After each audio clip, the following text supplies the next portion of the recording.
What up everyone and welcome back to the channel. Today we're going to be discussing who is going to be the next biggest rock or metal band. And what I mean by this is not bands such as Bring Me the Horizon or Machine Gun Kelly, who are kind of blending pop with rap and rock and are very, very mainstream, but not so much hard rock or metal, but more sort of middle of the road radio rock. That's what they're doing at the moment, and they're doing it extremely well. It is extremely commercial. They have a massive, massive fan base. They're arguably two of the biggest musical acts there are at the moment. But what I mean by the big rock band is the ones who are dominating the festival circuit, getting millions of monthly listeners. For example, look at Rock am Ring or Wacken Festival, Download Festival. The main stage at those festivals is dominated by the big rock bands such as Five Finger Death Punch, Alter Bridge, Shinedown. Those are like the three sort of big modern metal and rock acts, and then the other ones filling up that stage will be bands like Guns N' Roses, Kiss, Judas Priest, some more quote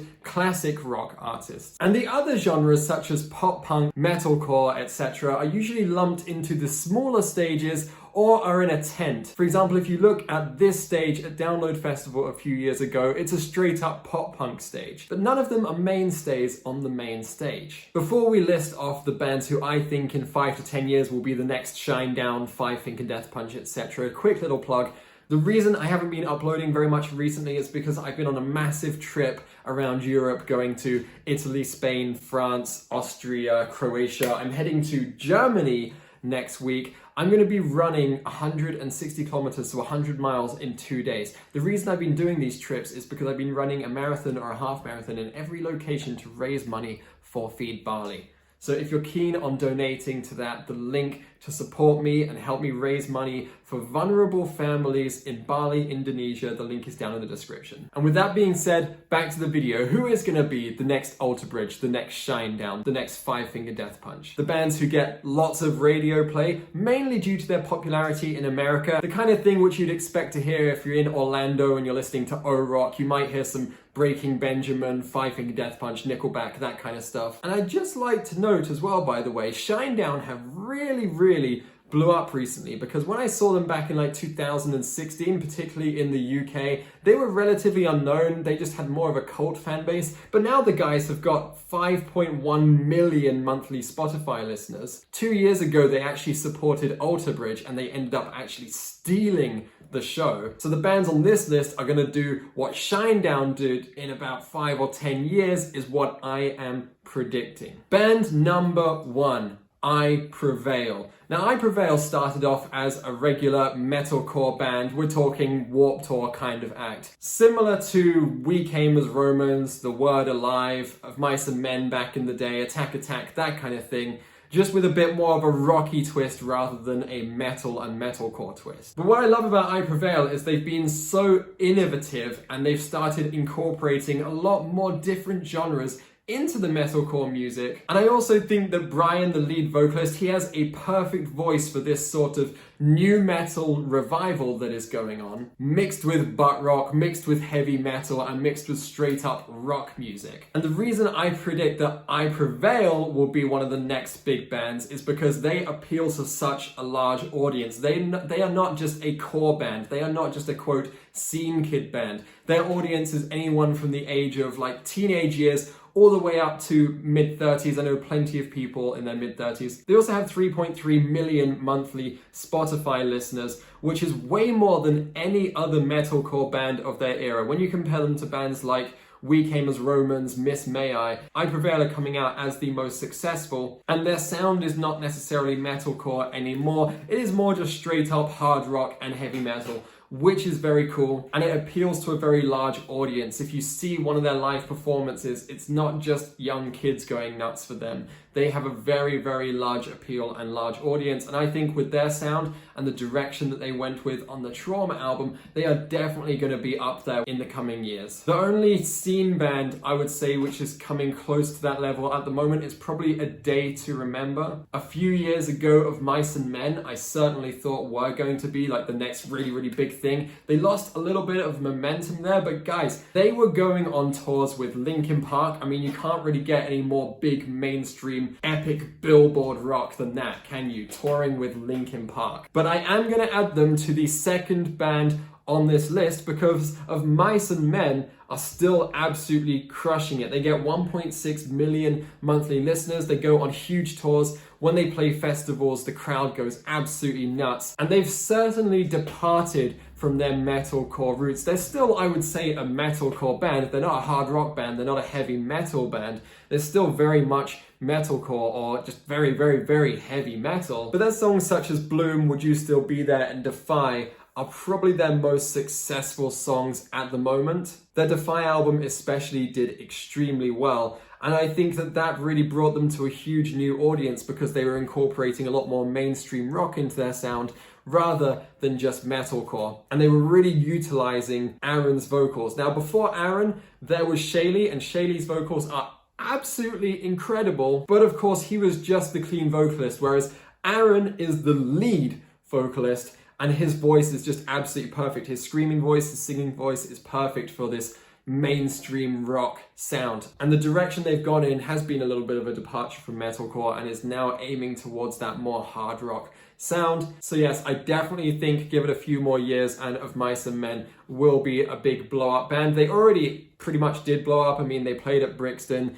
Like I said, they played with Linkin Park. They already play the main stage at festivals and have a very good following. But if they just get a few more listeners and play some bigger tours, they could be an arena band like Shinedown and Five Finger Death Punch. Next band, band number 3. And this again is a band that people at the festivals and when they're a supporting act go nuts for. And that is Hailstorm. There are plenty of bands, particularly female fronted bands, who are already absolutely massive and are playing like headline slots or co-headline slots at festivals and massive tours. Look at Arch Enemy and Nightwish. And then you've got other bands such as Lacuna Coil. But I think that they're from a different sort of era. Even though Hailstorm have been around for, like 20 years already, their real blow up has been over really the last 8 years when they've been playing the main stages at festivals and the crowd is going nuts. I would say that Hailstorm are almost as big as Volbeat. I don't think they're quite as big as Shinedown and Five Finger Death Punch and Alter Bridge, and probably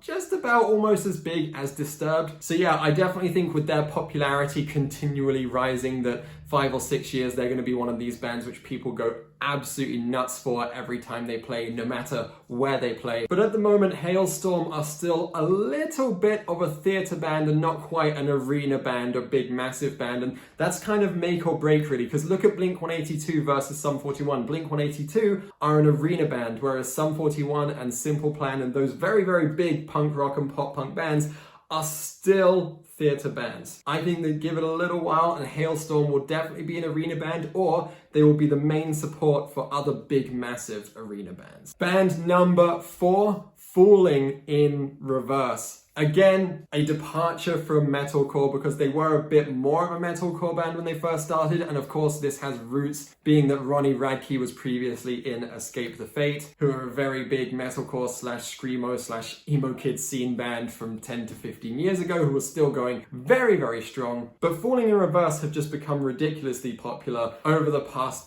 I don't know, I'd say 5 to 6 years. They now have 4.3 million monthly listeners. They get a lot of views on their YouTube channel. And again, they have a wide, broad audience. It's not just scene kids or emo kids. Out of all of the bands that I've listed, they're the one with the most listeners. They're obviously doing something right. I can't really speak for the United Kingdom because I haven't lived there properly for quite a few years.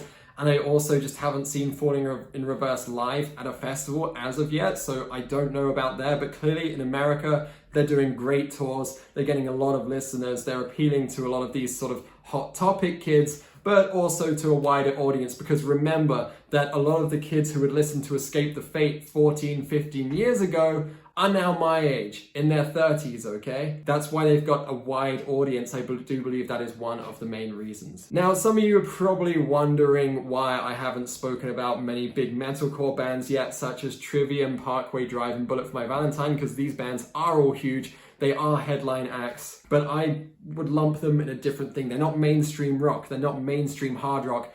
these are metal, heavy metal, and metalcore bands. So I would love to add them to this list, but I just think that that's sort of a different thing in and of itself. Look at Killswitch Engage. They're a very, very big band. They have a lot of fans. They play big tours. They play big theaters and sometimes arenas, I'm pretty sure. But they are still a metalcore band. It's a bit different from the butt rock and the mainstream billboard rock. But honorable mention definitely goes to Trivium, Bullet for My Valentine, Parkway Drive, Killswitch Engage, of course, absolutely love them. And like I mentioned, Bring Me the Horizon as well. It's a different beast. We'll tackle that in a different video. Make sure you hit the subscribe button. Final band on this list is going to be Bad Wolves. Now, they've had quite a controversial year due to their singer Tommy Vext. From the beginning of 2020 through to now, there's just been a lot of stuff going on, some infighting, some lawsuits, him leaving, and they've got a new vocalist from the Acacia Strain. Did I pronounce that correctly? Comment down below. Did I pronounce the Acacia Strain correctly? Because I don't listen to them. Would like to know if I'm pronouncing that correctly. But yes, actually, out of all of the bands that I've mentioned, they had one of the biggest hits of 2020 and 2021. Their songs such as Zombie and Killing Me Slowly get a lot of hits on a regular basis online. And considering they haven't been around that long, but they've already achieved everything that they've achieved, I definitely think that they are going to blow up. They clearly have a good fan base. They clearly put on a good live show. They can write a good song. It's essentially a super group. There's a lot of talent in that group. Yeah, there's no reason for them not to be one of the next big acts. I just want to say one more who I hope will blow up. We Came as Romans. As you can see by my tattoos, I actually have quite a lot of tattoos dedicated to both We Came as Romans and the Amity Affliction. They are definitely blowing up in terms of the two sort of Warped Tour bands and metalcore bands, and who definitely have elements of rock music in them, not just metal and metalcore. They've really blown up in the last 5 years and are playing huge venues like the Roundhouse, and We Came as Romans, I think, deserve it more than any other band on that scene as well. I hope you enjoyed this video. I had a lot of fun putting it together for you. One more time, hit that subscribe button to help me out. That would be really, really awesome of you. Comment down below who you think should be on this list, the biggest bands of 2020, 2021, who are going to be the next big thing. Let me know. Thanks so much, and I will speak to you soon.